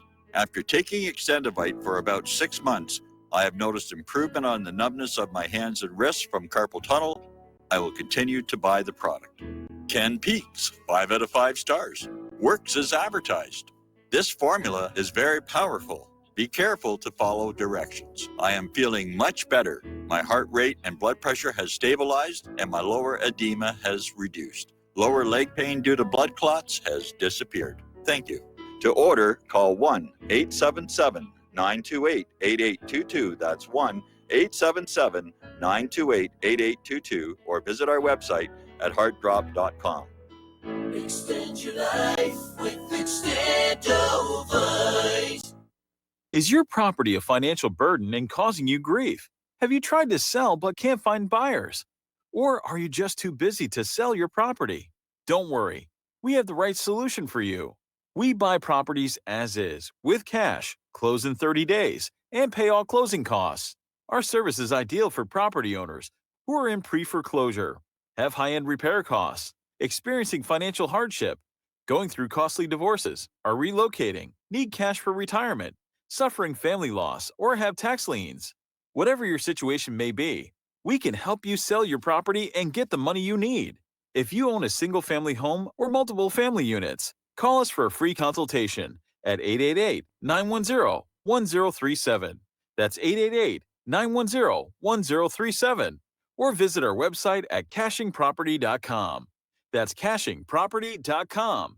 Sell your property fast and leave all your worries behind. Homeowners, are you in foreclosure, expecting to be served with a foreclosure lawsuit, or suspect your lender has coerced you into an illegal mortgage transaction? A huge number of mortgages made in the last 10 years have legal issues and are possibly defective. State laws and the U.S. Supreme Court have upheld that defective mortgage documents are grounds for foreclosure defense and for counterclaims in favor of the homeowner. If your mortgage has been sold or assigned since closing the loan, it may be defective and you may be paying the wrong party, and the lender may not have standing or the right to foreclose or collect payments under the law. If you would like to know if your mortgage is legal or not, or know if you are paying the right party, we can help. Our initial consultations are free of charge. We are not attorneys. We are legal researchers and work closely with experienced lawyers who know how to help you find the evidence to help you keep your home. Call toll free 1-855-2-KEEP-IT. That's 1-855-2-KEEP-IT today. We will not go down in the night without a fight. You can burn up our mosques and our homes and our schools, but our spirit will never die. We will not go down in Gaza tonight. Welcome back to our show here. We're going to take one more phone call before the lovely Lady Claire gets on the microphone, and that's Dustin in New Jersey. Hello, Dustin. Welcome to the show. What's on your mind? Hi, guys. Hey, Hi. Mike, Tom. Yeah. This is Tom. Little Rascals. Mike, Claire, don't drink the milk. Remember that? Why? It's spoiled. Remember that episode Yeah. of Little Rascals? Yeah. They don't make shows like that anymore, huh, guys? No, they don't. Yeah. Okay. I want to talk about tech, but I'm going to get to Mark. I'm going to respond to Mark next week, because you know what the con says. Revenge is a dish best served cold. So, Mark, you're going to have to wait for my response to you. I don't know, did Mark call today? Because I got in late today. Yeah, Mark called earlier. Did he mention me? Because he mentions me every day, seems like. I don't recall that he did today. Okay. All right, well, Mike, I want to talk about the guy who got shot, the one who was who killed Jay Bishop. Yes. Did you talk about him today like he was a contractor? Well, we didn't talk about him being a contractor, but we did talk about the stupidity of him pulling. Go ahead. Right. Well, not Jay Bishop, but the guy who shot him, the Antifa Yeah. Yeah. guy that he was a contractor for like the military. No, that I was unaware of. Yeah, so I don't know if he was Blackwater, Purple Shovel.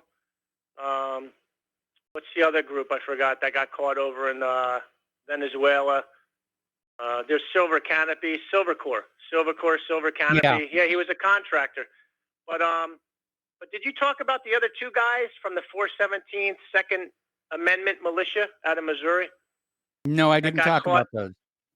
Yeah, in Kennesaw, they had a drone. I don't know what kind of drone. Probably wasn't obviously a Global Hawk, but they had a drone, an AR-15. I forgot the name of the company. I think a 100-round clip, which would be the barrel clips, a whole bunch of ammunition, shotgun, and a silencer, and a whole bunch of handguns. They got busted by either the state police or somebody tipped them off in the hotel room, but there was the two guys.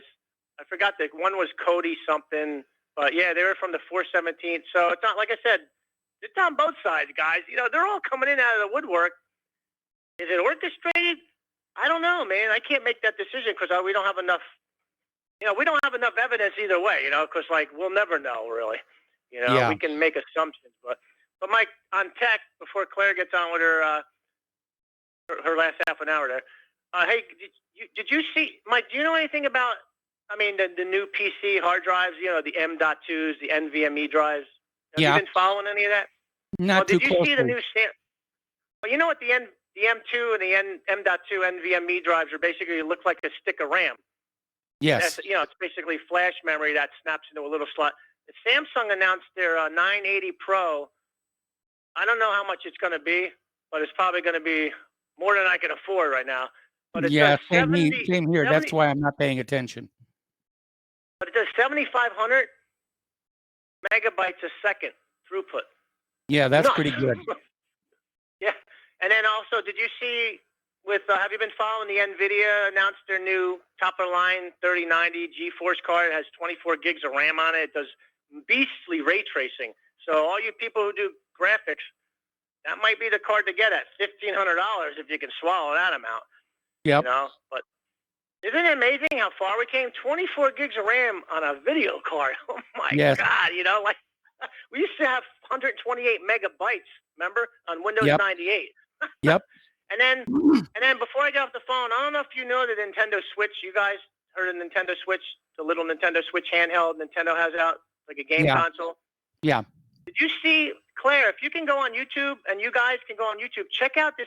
It's called Mario Kart Live.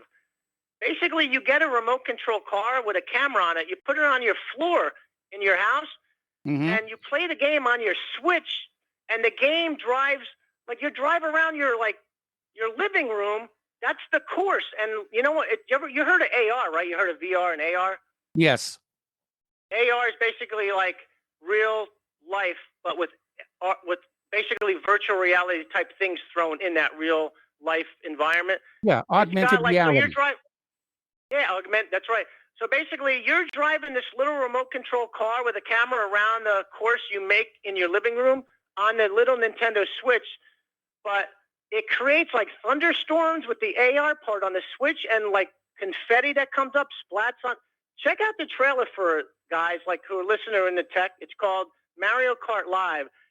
It's a pretty neat thing to see, and that, you know, I'm like, that's a cool kind of tech. I'm telling you. Imagine playing a flight simulator with little planes in the air, and then on your like computer screen or something, you'll have real world environments, but you're just flying them around outside, say, you know, but you're playing them on like a little handheld.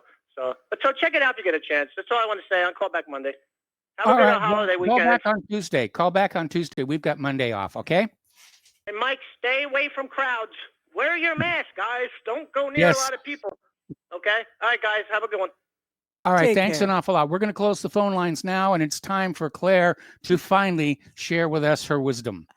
Well, I don't know how much wisdom it is. It just struck me as very interesting timing.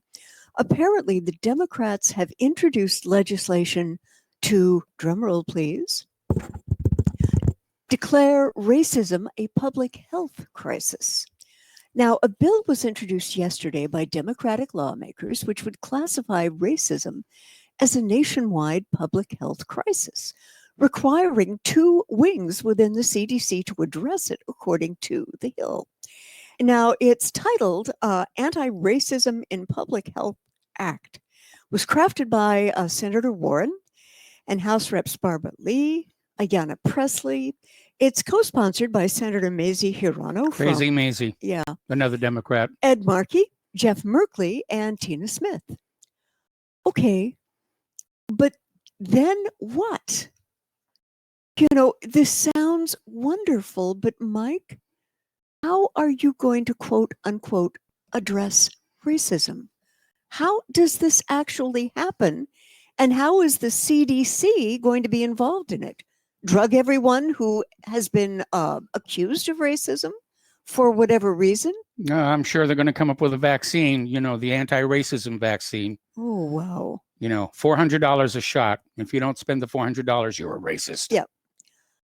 Now, one of the things that could be done to tamper down or perhaps even eliminate racism completely, I think, was to make sure that every minority student, no matter what the minority was, got the same kind of education that President Barack Obama got or Michelle Obama got.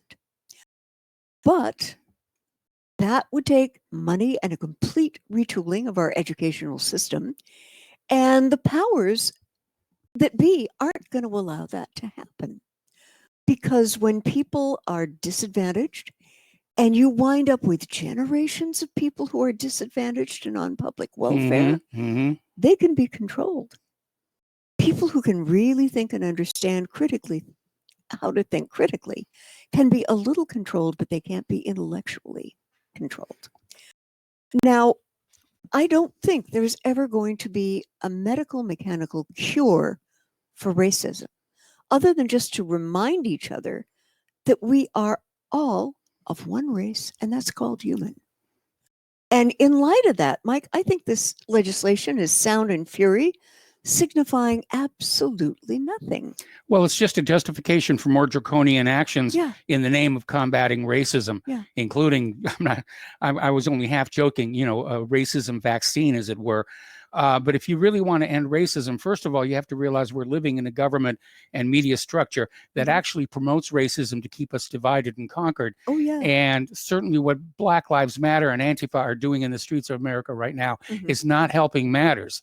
You know, it's like the police say it's only a few bad, you know, apples in the police force. But as one of the protesters had a sign saying, you fit the general description. And unfortunately, the more these Black Lives Matter and Antifa people burn businesses, and even including Black businesses, by the way, people are going to generalize and say, well, this is just how they behave. Yeah. And that is negative too. I'm changing course here. Apparently, there has been a huge gas discovery by Turkey. Invade. Yeah, well, apparently, Turkey's economy minister, Berat Albayrak, has said that the discovery of a large natural gas field off Turkey's Black Sea coast is going to change Turkey's political axis. And what he said was neither the West nor the East Turkey's new axis is Turkey, he said. And this guy happens to be President Erdogan's son-in-law. Now, the discovery is estimated at about 320 billion cubic meters of deep sea gas. And Erdogan is saying that, it's going to be a new era. But there are some caveats to this. Number one, Erdogan has announced that production at the site will start by 2023, which is, wow, talk about timing. It's the year that Turks go to the ballot box for presidential and parliamentary elections. And of course, officials in Ankara are hoping the discovery will meet Turkey's natural gas needs for 7 to 8 years and earn the national economy somewhere around 60 billion. Unfortunately, there are reasons to be a little bit cautious and skeptical about Turkish optimism. Hydrocarbon discoveries in the shape of breaking news have been part of Erdogan's propaganda machine since 2004. That's 16 years. That's a long time. It's within reach, and then all of a sudden it suddenly disappears. Yes. Yeah. And one columnist had I hope the guy doesn't get jailed, but this is the 9th discovery since then. I was hoping for them to discover ready-to-use gasoline this time, and that was stated by Yilmaz Özdil. What I hope this does, but I seriously doubt that it will, is tamper Turkey's enthusiasm for drilling in disputed regions as they are off the shores of Greece, where this activity could soon generate a shooting war between Greece and Turkey. Very embarrassing, because both of these countries are actually NATO members. Yes. And speaking of which, we had a very interesting incident because the Turkish defense minister personally flew in an F-16 over the Aegean Sea. Now, this comes to us via almazdarnews.com.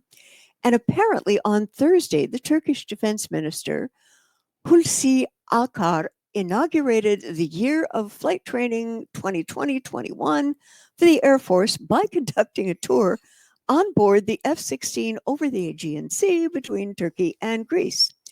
And he flew the fighter over the Aegean Sea, passing the Dardanelles Straits, where he saluted the Martyrs Monument that commemorates Ottoman Turkey's World War I victory against the Allied forces at Gallipoli. Mr. Akar, what the doggone heck were you thinking in pulling this stunt?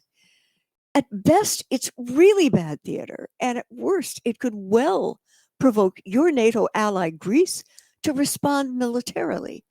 And to the Turkish political and military, can you guys please stop pressing the crazy button for a moment and start working on intelligent, hard-won negotiations to resolve your hydrocarbon disputes with Greece? The Turkish people are a very bright people. Turks, I know this. I've met some Turkish people in my life. You guys can do this. Okay. Okay. And now we come to another very interesting moment for the Secret Service. We made a reference to this earlier in the show. This is some more details about it, though. Oh, Lord. It's just, it's awful, Mike. It's hair pulling out time. Apparently, the Secret... Don't pull it out until Biden sniffs it. Oh, dear. Oh, no. Tell me that was your evil twin cousin, Raul. That was my evil twin cousin, Raul. Apparently, the Secret Service has now admitted to destroying records in alleged Biden breast grabbing incident. Apparently, in 2017, the Gateway pundits Cassandra Fairbanks published a claim from an anonymous former Secret Service agent who said that they had to protect female agents from Joe Biden due to Weinstein-level stuff, referring to the notable rapist and Democrat Harvey Weinstein. And here is why you're reading this now. While MSM is simply ignoring the incident, Judicial Watch, and you've got to love their tenacity in this. They filed an FOIA Freedom of Information Act request. Right. Okay. And we're told that the file was destroyed. In other words, something happened and the Secret Service just confirmed it. Via the Judicial Watch, their FOIA request made on May 12th of this year sought all records related to a reported incident in 2009 in which a United States Secret Service agent reportedly was involved in an altercation with or attempt to strike then Vice President Joe Biden during a photo op. Now, you have got to love Judicial Watch for its, Michael, I think I can say this on radio without any backlash, for their male attributes in going after allowable. this. God bless them. You go, Judicial Watch. Is this the kind of a man we want as an example for our kids coming up? No. As president? No. Hello. That's why they call him Creepy Joe. Oh, man. And another thing that we have to watch now, world food prices have gone up for a third consecutive month in August. And while the global central banks continue to flood the system with money, insisting inflation is non-existent, as such, the Federal Reserve last week announced a new approach to inflation, which would let it run over the 2% target. And the food percent inflation is rising this summer, according to a new report via the United States Food Agency, Food and Agriculture Organization of the United Nations, and said that in August, food prices rose globally for the third consecutive month, including increases in coarse grains, vegetables, oils, and sugar. Apparently, the FAO's Food Price Index, which tracks food prices monthly, averaged 96.1 in August versus 94.3 in July. That's significant. That is significant. Whoa. And the index dropped from January through April due to the virus-related recession, bottoming in May, but then reversing through summer. And to a lot of people who, for their families, cook, you may, here in this country, need to get a little bit out of your comfort zone, okay? Mm-hmm. And I'm hearing the music. I know I'm going to have to Right. stop We're going for to a moment. do another break for commercials and back to the last segment of our program after these few words.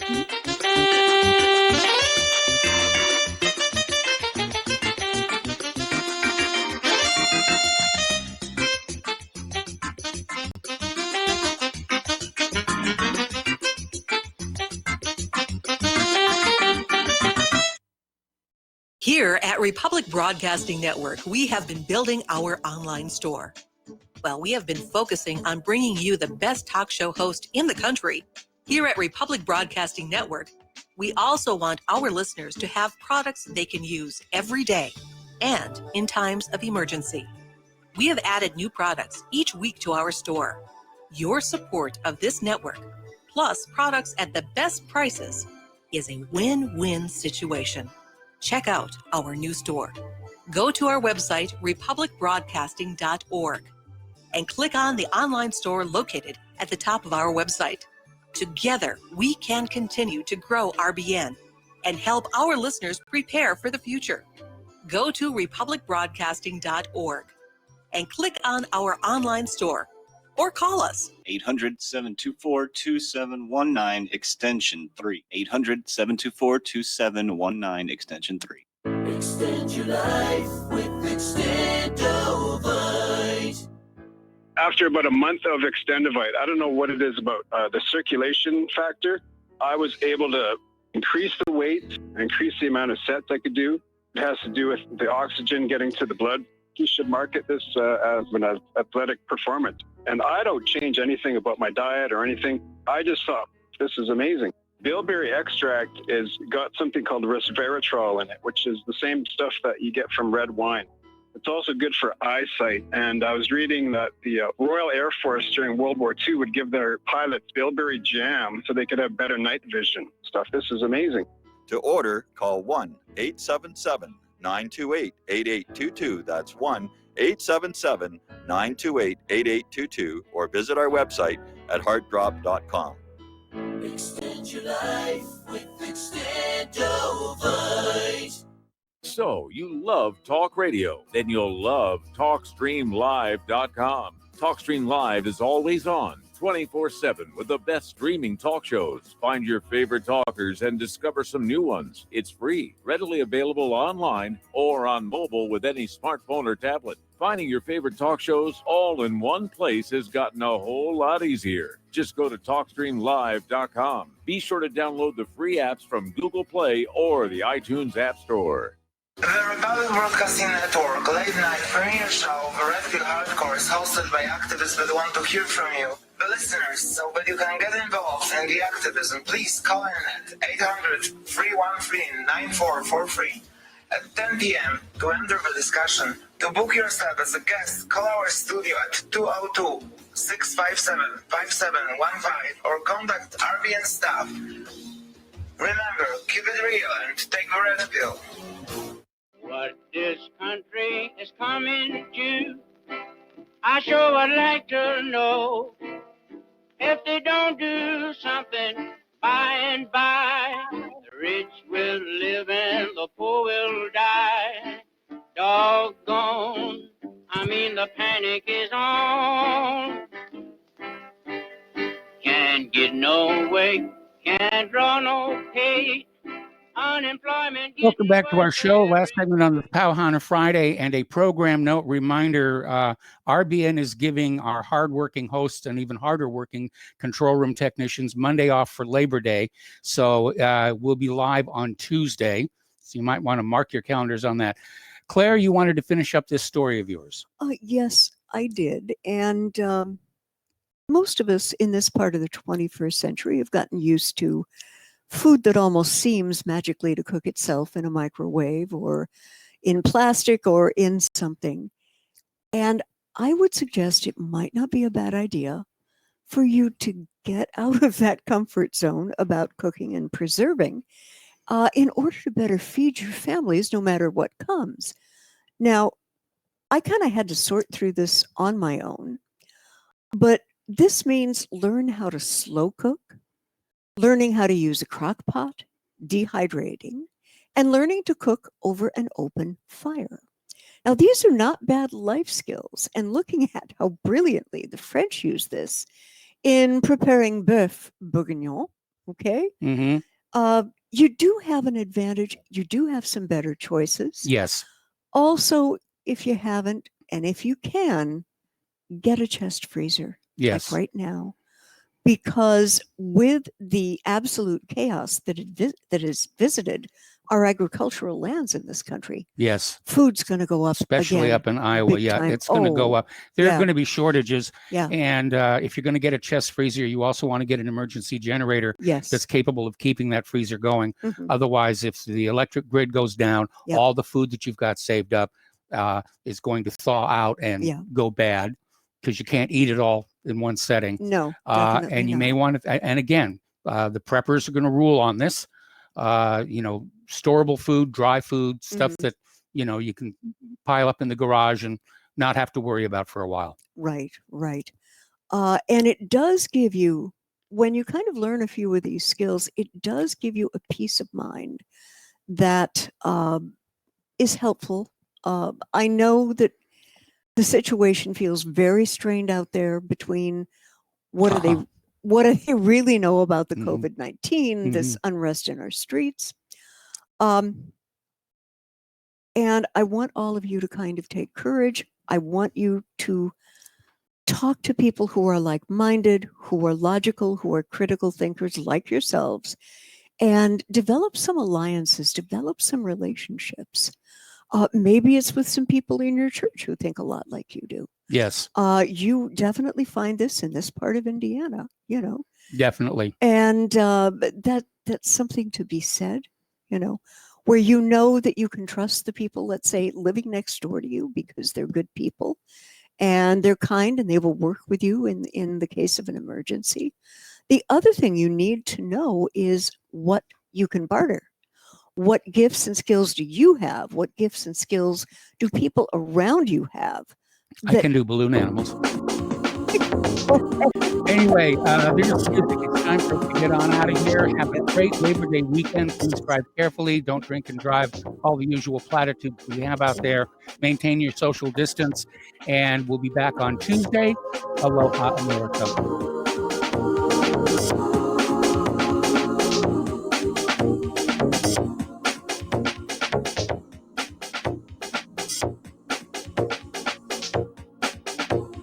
Thank you.